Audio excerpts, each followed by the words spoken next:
person on today's session is Lakshmi. She is currently doing BSc Mathematics. She has completed BSc Mathematics from St. Teresa's College, Ernakulam. She is participant of MTTS Level O and Level 1.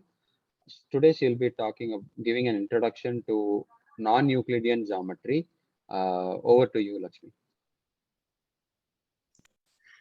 So hello everyone. Today we'll be looking into the topic non-Euclidean geometry. So before we see what non-Euclidean geometry is, let's take a look at what Euclidean geometry is. Euclidean geometry is a study of geometrical shapes and figures based on different axioms and theorems. It is basically introduced for flat surfaces. So Euclidean geometry is a basic geometry we learn in our small classes. It's what we use in our everyday life. It is the plane geometry that we use for plane surfaces. Now, this geometry was introduced by the Greek mathematician Euclid through his series of books called Elements. These elements consist of 13 books, 138 definitions, 468 propositions, 7 axioms, and 5 postulates. So today we'll be looking into these 5 postulates. The first postulate is that you can draw a straight line from any point to any point. It is pretty much evident. Given any 2 points, you can always draw a straight line between these 2 points. The second one is that you can produce a finite straight line continuously in a straight line. That is, you can always finitely extend a straight line. The third one is that you can describe a circle with any center and radius. Suppose you are given a point and a distance, you can always draw a circle with the given point as the center and the given distance as radius.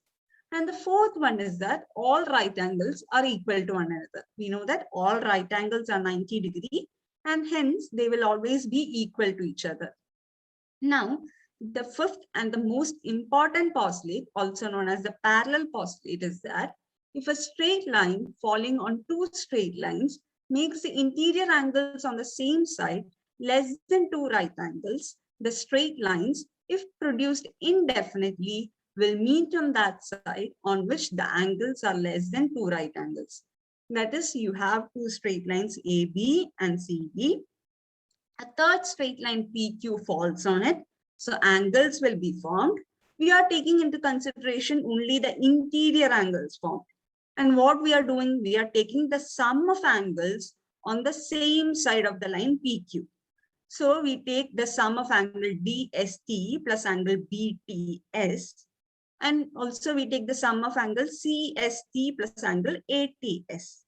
What happens? The sum will, one of them will be less than 2 right angles. Remember that Euclid never used the word 180 degree for no particular reason at all. He never used 180 degree. He just mentioned it as 2 right angles. So this postulate states that these 2 lines, AB and CD, they are extended to both sides indefinitely. Then they will meet on that side where the sum of the angles is less than 2 right angles. So this is a parallel postulate. So what happened is that when Euclid explained this postulate, he just mentioned this postulate, he never explained. So mathematicians around the world thought that there is no need of the parallel postulate. They thought that the first 4 postulates, as we can see, they are pretty much evident, they are self-explanatory. But the 5th postulate is not. And they thought that the 5th postulate can be derived from these first 4 postulates. So, as a result, what happened? They tried to prove the 5th postulate from the first 4 postulates. Okay, so it had many after effects. One of them is that they found equivalent forms of the 5th postulate. Many equivalent forms were derived or found, but the 2 important are the Playfair axiom and the triangle postulate. So let's see what Playfair axiom is. Playfair axiom states that in a plane, given a line and a point not on it, at most one line parallel to the given line can be drawn through the point. So given a line and a point not on it, you can draw exactly one line. It is mentioned as at most one line in the Playfair axiom. But when you assume the first four postulates, remember you're proving the parallel postulate by assuming the first four postulates. So when you assume the first four postulates, you can find that it's not at most one line, but exactly one line. Okay, exactly one line can be drawn through the point that is parallel to the given line. And the proof of this is not explained here due to time constraint. Also, triangle postulate was found to be equivalent to the fifth postulate. That is, the sum of angles of the triangle is 180 degrees.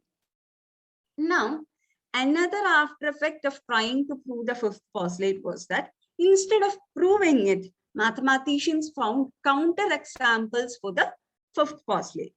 Let's see. So suppose you have Earth and you are taking any 2 points on the surface of the Earth. Now I want to find the shortest distance between these 2 points. So we know that Earth is a spherical surface. It's not a plane, is it? So what happens? If it was a plane, what would have I done? I would take the straight line. I would draw the straight line. According to our first postulate, we always have a straight line between any 2 points. So this straight line, as we know, is the shortest distance. But in a spherical surface, can we draw such a straight line? No. Let's see. So spherical geometry deals with study of figures on the surface of a sphere. So consider a spherical surface. Then the lines on the surface of the sphere are arcs. They are not straight lines such as in Euclidean space. They are arcs. So there exists no parallels in the Euclidean sense. What do you mean by parallels in the Euclidean sense? They never meet. Do they? When extended, they never meet. That is what you mean by parallels in the Euclidean sense. But in spherical sense, when you take 2 lines, they will meet at 2 different points. They will always meet at 2 different points. So there are no parallels in the Euclidean sense. Now, since any 2 lines meet twice, it violates the fifth postulate. How does it violate the fifth postulate? In the fifth postulate, we saw that it will meet at one side of the line, doesn't it? It will only meet at one side. But here, it is clear that they meet on both sides. So it violates the fifth postulate as well. Now, what do you mean by parallels in the spherical sense? Parallels mean that if you draw a line, remember line in spherical sense means arcs. So you draw a line and you draw a perpendicular to that line. And again, you draw another line perpendicular to the given line. Then these 2 lines are called parallels. Now, as you move to either side of this perpendicular drawn, you can see that the distance between the parallels decreases. Now, we'll look into some of the definitions in the spherical geometry. The first one is antipodal points. 2 points in a sphere are antipodal if they lie on opposite ends of a diameter. So you know that in a sphere, you can draw infinitely many diameters, and the end points of the diameters form antipodal points, pair of antipodal points. Now, great circle. A great circle is a circle on the surface of a sphere whose center coincides with the center of the sphere. So what is a great circle? It is a circle on the surface of a sphere whose center coincides with the center of the sphere. Each diameter connects 2 antipodal points on the sphere. Okay. Now, any 2 non-antipodal points on the surface of the sphere determines exactly one great circle. So, consider these 2 points, A and B. They are not antipodal, are they? They are not on the ends of a diameter. So, they are not a pair of antipodal points. So, these 2 points, A and B, define a unique great circle. There are no other great circle that pass through both these points at the same time. Okay. Now, any 3 points that do not share the same great circle define a spherical triangle. So consider the points A, B, and C. AB share a great circle, AC share a great circle, and BC also shares a great circle. But A, B, and C, they together does not share any great circles. Okay. Now, these 3 points together form a triangle on the surface of a sphere called the spherical triangle. Now, the sides of the spherical triangle are formed by joining 3 points with arcs that run along the great circles that contain them. So you see that 2 points determine a unique great circle, and thus the 3 points, the triangle form, will have sides with arcs that run along the great circle. So as you can see, these arcs are curved inwards. So the angles will be greater than that of a triangle in a plane. Thus, the sum of the angles will be greater than 180 degrees.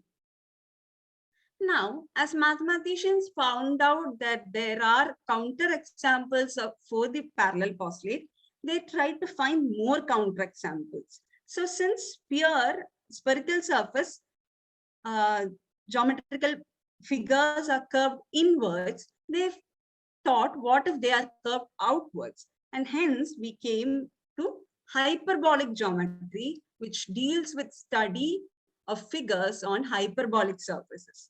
Now, in hyperbolic surfaces, as we mentioned, the lines are curved outwards. So what happens? Given a line and a point not on that line, there are infinitely many parallels in the Euclidean sense, aren't there? We draw many arcs that pass through this point facing downwards. Then what happens? None of them coincides with the upper arc. Okay, so what happens? There are infinitely many parallels in the Euclidean sense. So it violates the Playfair axiom and hence the fifth postulate. Since Playfair axiom is an equivalent form of the fifth postulate, it violates the fifth postulate. Now, what happens? The distance between parallels as we move to either side of this perpendicular, the distance between the parallels increases. And the sum of the angles, see, there is a triangle, and since it's curved outwards, the angles will be less than that of a triangle in the plane, flat surface, and the sum of the angles will be less than 180 degrees. Now, the difference between Euclidean and non-Euclidean geometry is mentioned here. That is the nature of parallel lines. Nature of parallel lines: for a given line and a given point, there exists a unique parallel line. In spherical plane, there does not exist any parallel line. And in hyperbolic plane, there exists infinitely many parallel lines. Now, the distance between the parallels, it always remains the same in the Euclidean plane. It decreases in spherical plane and it increases in hyperbolic plane. And the sum of the angles of a triangle is equal to 180 degree in Euclidean plane, greater than 180 degree in spherical plane, and less than 180 degree in hyperbolic plane. So here we see what non-Euclidean geometry is. It is a branch of geometry which does not satisfy the fifth postulate. So there are many examples for non-Euclidean geometry other than the spherical and hyperbolic planes as well. Here are some applications of the non-Euclidean geometry. It is mapping of the brain. So likewise, we map an Earth surface. We can also map our brain for the studies, and you can use hyperbolic geometry for that. In order to focus on one particular part of the brain and study that part, you use non-Euclidean geometry. Then to understand the shape of the universe and to understand the geometry of celestial mechanics, for example, the orbit of Mercury is better understood when it is considered as a non-Euclidean geometry. Then in nature, there are several examples of non-Euclidean geometry, such as fungi, lettuces, algae, etc. So with that, we come to the conclusion of this session. Thank you.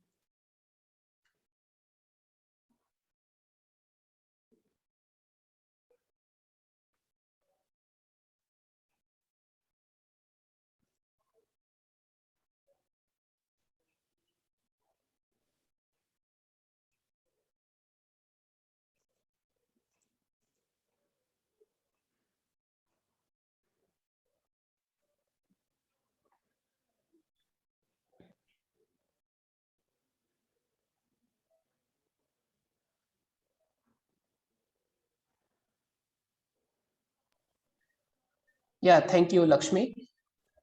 It was really a nice talk and a simple introduction to non-Euclidean geometry. Elan, are you there?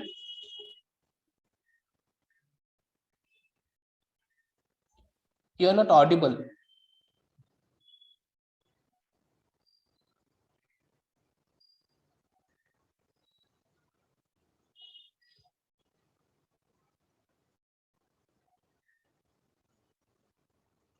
Okay. Am I audible now? Yes, yes, yes. Sorry, Yeah, my audio yes. was not working. Yeah, it was a nice talk, Lakshmi. As Kiran said, it was a simple introduction to non-Euclidean geometry. Now we are open to have questions, followed by discussions with the audience. Lakshmi, you share your slides till the questions are over.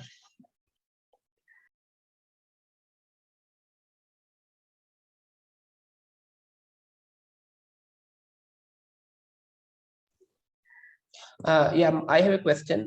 Lakshmi, can you explain why there are an infinite number of parallel lines in hyperbolic geometry? Yes, sir. So, you mean infinitely many parallels in the Euclidean sense.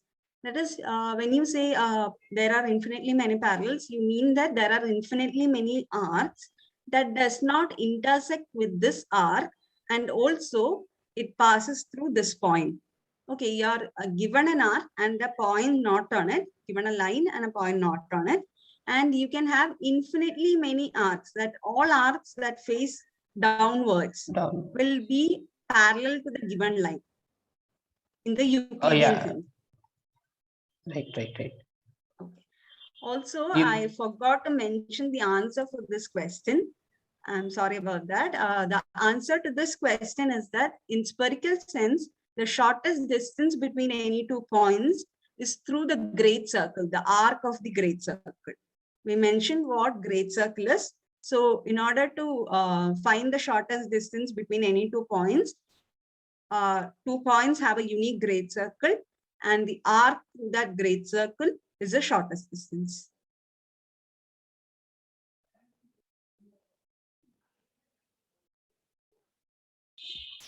And if the lines are not straight, how do you measure the angle? Like in case of the spherical triangle?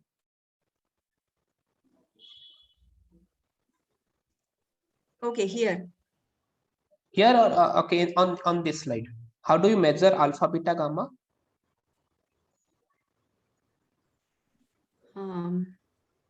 That you have a proof of that, and you have a derivation for the same. Using these sides A, B, and C, you can find these angles. If you know one of them, you can find the other two. There is a proof for that. I couldn't explain it due to time constraint. Okay, no problem. But okay, so there is you need to know another the sides, the length of side. AC, AB, and BC. Then you can find the angles. Okay.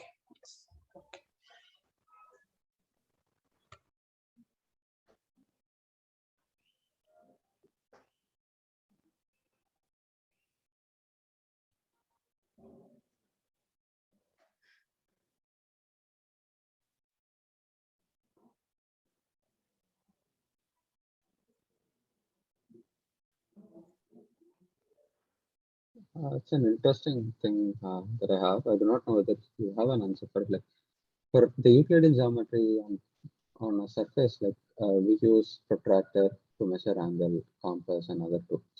Are there similar tools for, say, hyperbolic geometry? Okay, To not measure as angle? far as I know. Okay. There are not any such things, instruments.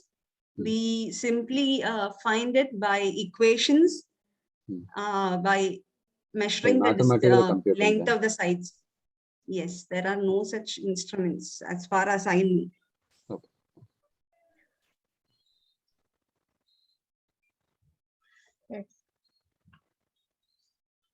And are there any more examples of non-Euclidean geometry geometry other than spherical and hyperbolic?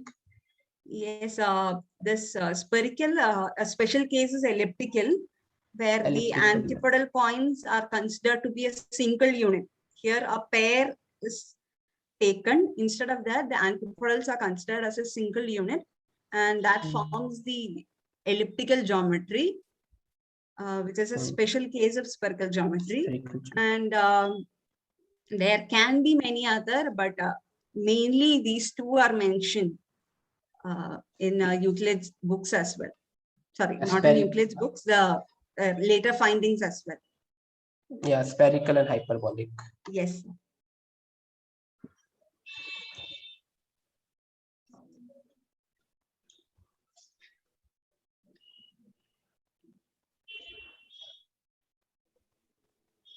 Just to add to Lakshmi's talk, so when we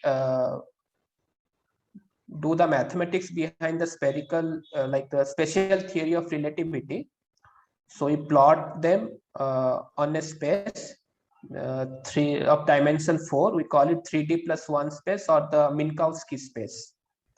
So the space is 2-dimensional, and the time we take it on the z-axis. So that is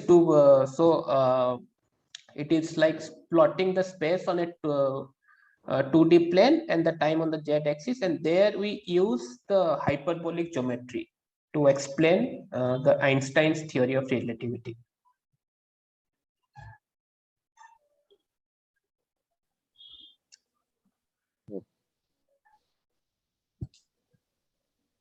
Yeah. So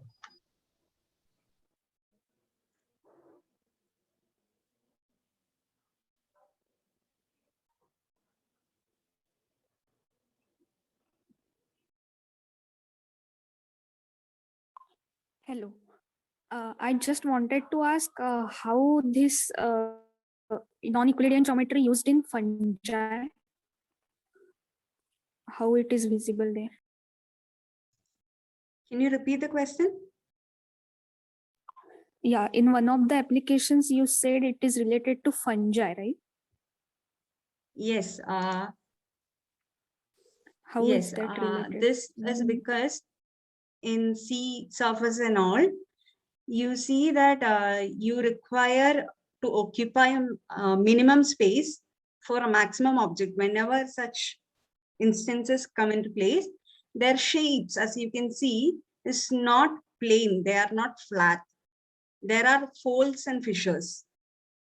So such folds and fissures are used to occupy a minimum space. And that is an example of non-Euclidean geometry. That is, it's not a plain surface. It has folds. It has a curvature to it. Okay, thank you. So this might be also similar in our anatomy, right? Such situations may be there, for example, in brain or intestine, like that. Yes. Yeah, thank you. You're welcome.